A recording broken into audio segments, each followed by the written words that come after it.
Okay,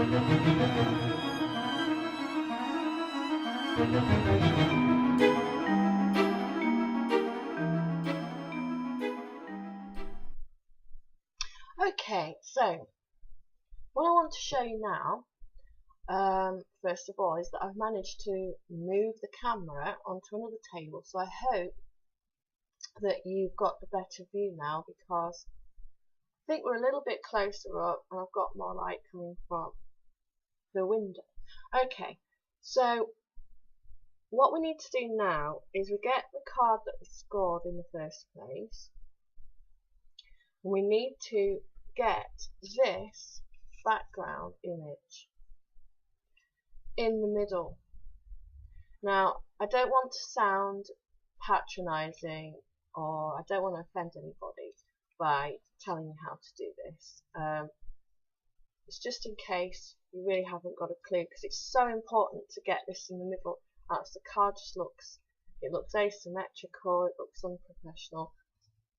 What I've done is I've taken the original measurements of this background, which was 6.5 centimeters across and 14 centimeters down.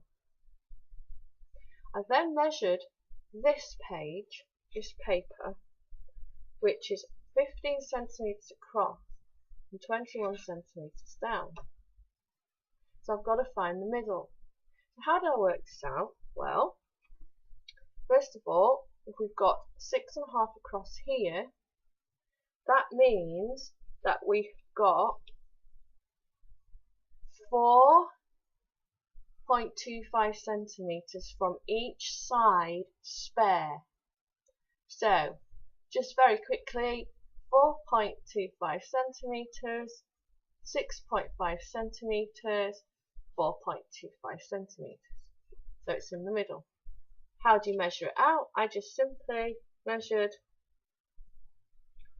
4.25 centimeters from each side of the card inwards, made a mark here at the top, here near the bottom, and just rolled down. When you've done that, you should soon see that it's the same width as your background. What you do then is you go from the bottom. Okay, you go from the bottom, which will be 3.5 centimeters from the bottom. Then you've got 14 centimeters, which is your background, and 3.5 centimeters to the top. When you've done that, you roll this way, and then you should see the rectangle of your middle section. Okay? Now, when you've done that, it's really easy to place the background down. We're not going to use glue. I don't like using glue. It's very messy, and it's better if we just have an easy life, double-sided tape, really easy to use. I'll show you how to do that now. So on the back, mine's still a bit curly, but it doesn't really matter because it's going to be flattened now anyway. I start off doing the shorter sides. Okay, now I'll try and talk you through this as I go along and explain why. It's really difficult to get these exactly the right length, but what we do is we try and it doesn't matter if we've got a little bit over the edge, because we're going to just cut them off anyway. Okay, make sure it's as close to the top as you can. Same on the bottom. Try not to waste too much though, obviously.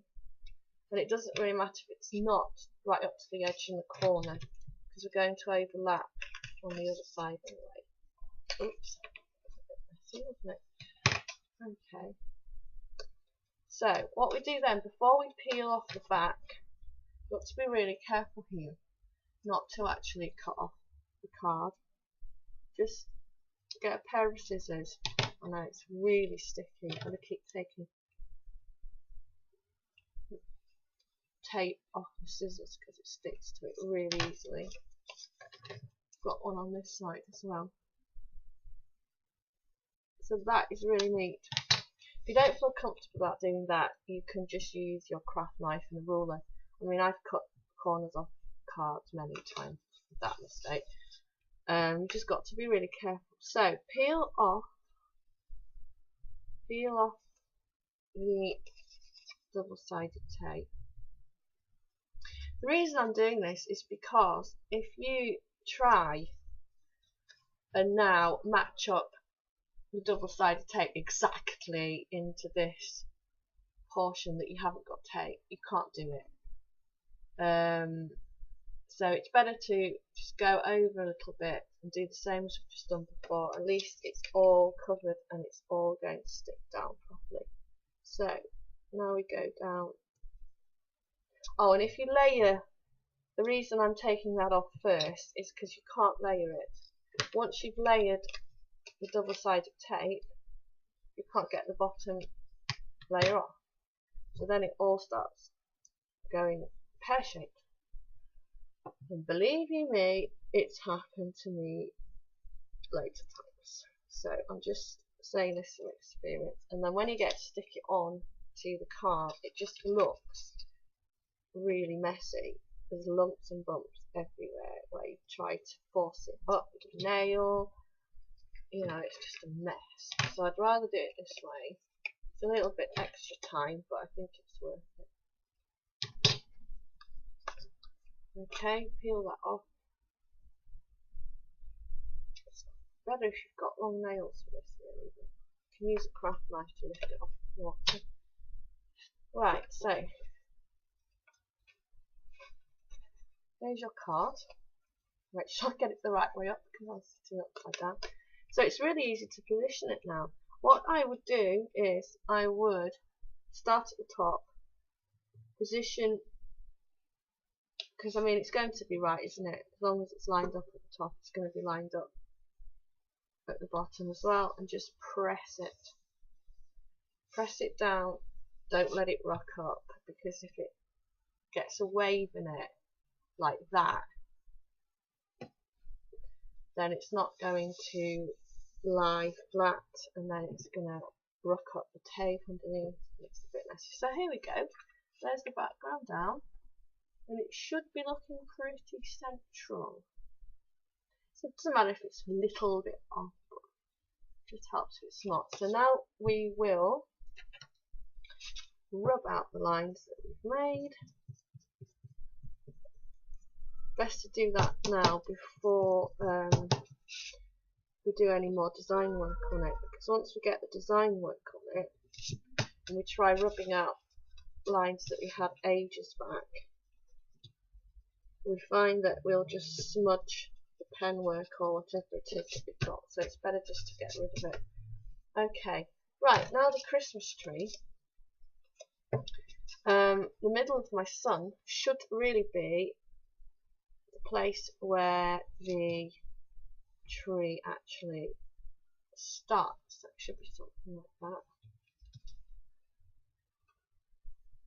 So what I'm going to do now is I'm just going to stop the video while I do the same thing with a double-sided tape. It might take a little bit longer because you've got these details here. Okay, we've got to have the branches sticking down properly. So I'm just going to go away and do that, and I'll be back in a sec. So to save a bit of time, because I've just realised this is 9 minutes already, bloody hell. I've stuck down my tree, and I've also put a 2mm border around this background. I did it with a ruler. I'm not going to sit here and show you how to do that. Everyone can do that, I'm pretty sure. I used a ruler to make the pencil marks. See if I can get it closer so you can see. And then I didn't go over it with the fine liner pen with a ruler. I did it by hand, simply because I just prefer things that look a little bit more rugged, if you like. You can use a ruler if you want, it's perfectly fine. The other thing that I did is I started with my There we go.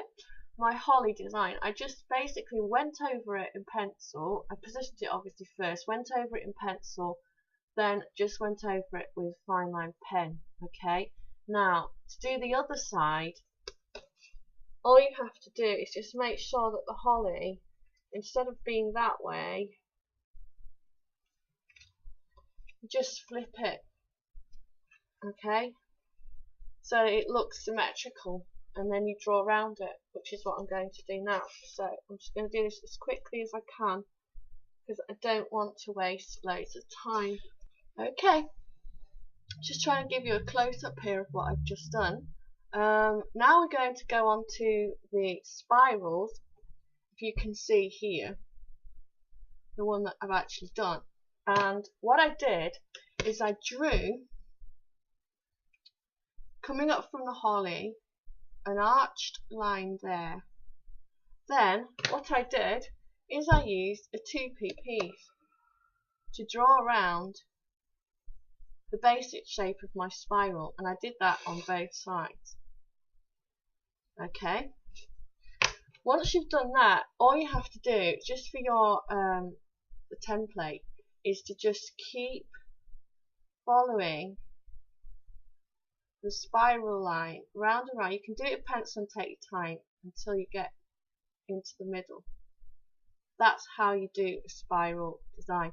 Practice it on a piece of scrap paper by all means. It's taken me a while to get it right as well. It's not easy, but as I say, I can send out templates and things like that if people email me. Okay, so we're starting to really get there with this. I'm just going to finish off this spiral on this side. You probably can't really see what I'm doing in detail, but I'm pretty sure you know. What I use for this is the calligraphy pen. Okay, this one has got large tip on this end and a small tip on the other end. It depends how confident you are. Again, I would suggest that you practice on a piece of scrap paper and see which you want to use. If you don't want to use a calligraphy pen, then just use a fine line pen. That's fine as well. Okay, so I just follow the line around. Try and just let the pen do what it wants, really. It's got a lovely nib. It's really, really flexible, so it just moves wherever it wants to go. Some lines are thicker, some thinner. That's what I like about it. It's never the same. We don't need things to be perfect either, do we? No. Okay, let's have a look at that. Not too bad, not too bad. Right, I think we're just about ready now to put decorations on. I'm just looking at the time. I think we're going to have to go into part 4, guys. Okay, I promise you though, the last part is not going to be as long as this. Well, I promise now, but who knows? I just really, want to help people in detail and make sure that they're getting the most out of this as they really can. But anyway, ramble. Serena's always rambling. So I'm going to stop the video and then you can click on part 4. See you in a bit.